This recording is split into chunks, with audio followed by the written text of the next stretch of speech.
environmental practices. Would like to invite Philip Ling, Senior Corporate Responsibility, Corporate Affairs from DIGI Berhad.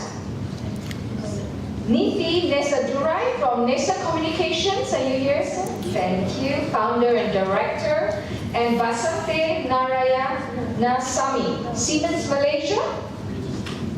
Or you have changed your... Yeah, you have changed, all right. And may I know who you are? Shahrizal Siddiq, okay.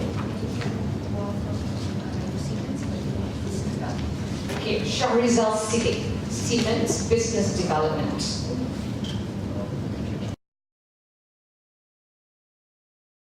About DIGI and the journey that we've gone through.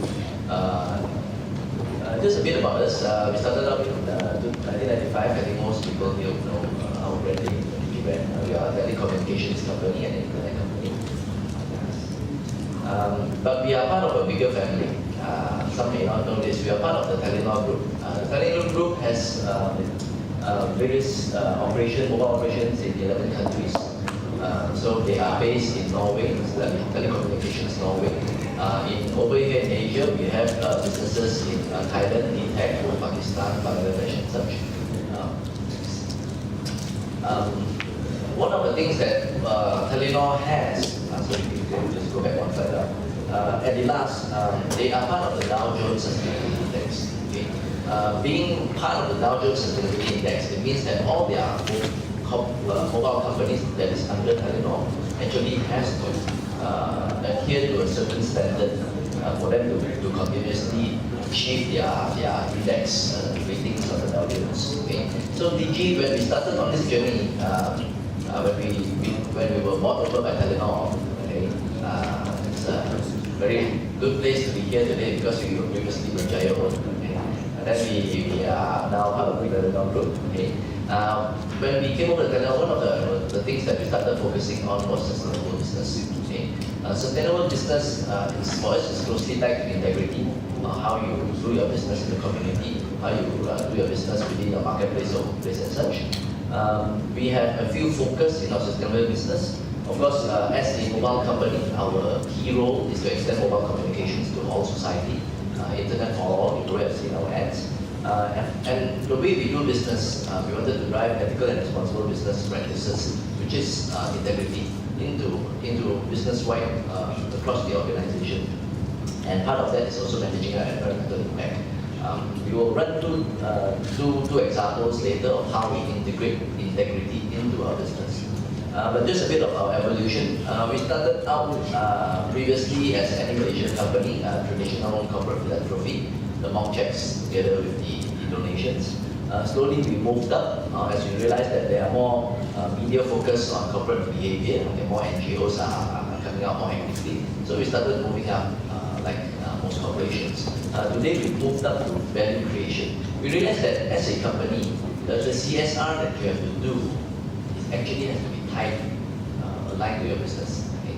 So in the example, it doesn't make sense for DIGI to go out and save the turtles or save the tigers. Okay? Because that's not core business. Okay? Our core business is in internet, it's in telecommunications and ICT.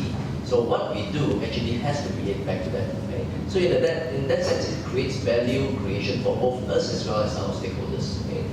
So moving up in that line to value creation, we realized that we've grown the company. The maturity of the company has grown too. Okay? Today, our CR approach, okay, there's a few guidelines on how we determine what do we do for CSR. Okay? Of course, material issues that are important to us and our shareholders, stakeholders. It'll be quite interesting in our last AGM, in the last few years AGM, we've seen our shareholders evolve too. Previously, I remember a few years ago when we go to the AGM, there will be questions about our environmental performance, about our social performance. These questions are usually from bigger, larger groups like minority shareholder watchdog group. Okay? In this year's EGM, which just passed for us, we actually had the budgets and the markets, okay, the uncle and the aunties, you know, the small shareholders actually asking questions about how do you conduct your business in terms of CSR, what else are you doing for the society. Okay? So it has moved, okay, from the typical huge shareholders to even the small shareholders. We realize that more and more shareholders are being educated. So the demand towards the business in terms of integrity, in terms of how you do business is actually going up. Okay. Of course, we belong to the Telenor Group, so there is a group strategy and international collaboration on how we achieve our CSR strategies. Of course, being a listed company, we are part of the BERSA's CSR framework. We follow the framework in a lot of things. We are also subscribed to the UN Millennium Development Goal, goal number 7, goal number 8. Okay, basically making sure environmental sustainability. If you're thinking why does an ICT company go into environmental sustainability, we'll look at that in a while. Okay, but a lot of people would not know that a telco, an ICT company, actually the energy that we use in a year is probably more than the energy used by a small town, like Batu Pahat or Taipei. There's a amount of energy that we consume through our networks. Okay, so it's important that we look at environmental sustainability in our business. And of course, also okay, this is the 3 areas that we focus on when we talk about corporate responsibility in DIGI. On the further left, on the blue, we have ethical and responsible business. In this sense, this is where our code of conduct comes in. Okay, we have code of conduct that looks at the integrity of the business or staff. Okay, the code of conduct is also extended to a supplier's code of conduct. Basically, all suppliers who work with DIGI has to sign an agreement on the business conduct, whereas there are certain conducts that they have to follow. Okay, if they fail, they will be actually removed from the supplier's list. Okay, that includes our HSSE, health safety regulations and environment regulations. So we also do audit inspections on our main suppliers. So a lot of main suppliers we actually go in to audit their HSSE. For other suppliers, we actually do spot check inspections on them. Okay? So in that sense, we put that integrity within how we do business. And even in Malaysia, we realize that you can look at a lot of this within your business. One of it is business courtesies. You know, during Raya, during Chinese New Year, all the hampers will be coming from suppliers and all those. For what we do, any hamper that is actually above 100 ringgit, you have to declare, okay?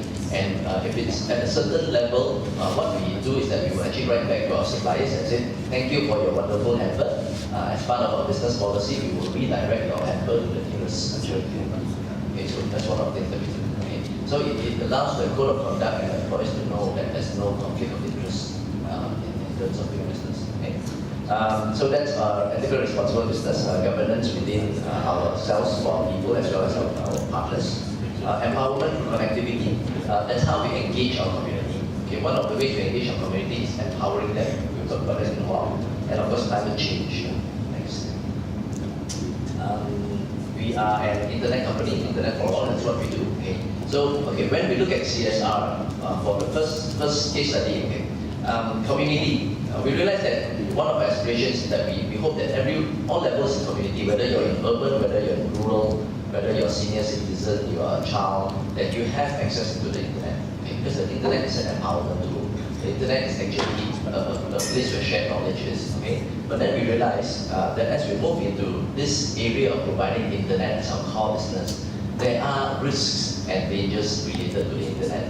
Some of the findings say that every 7 minutes a child is bullied online. Okay? If you look at that stats,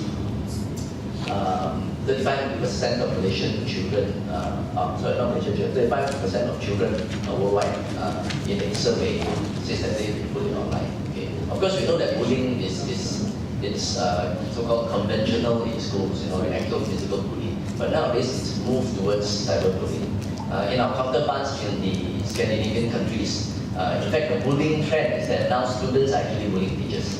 Because students are so high-tech, they go to the classroom and take a photo of the teacher, and she's not, or he or she is not aware of, then they deface him, add horns and eyes, and then just hack his Facebook and put it up. Okay? So we realize that this is something, a trend that's ongoing worldwide. Right?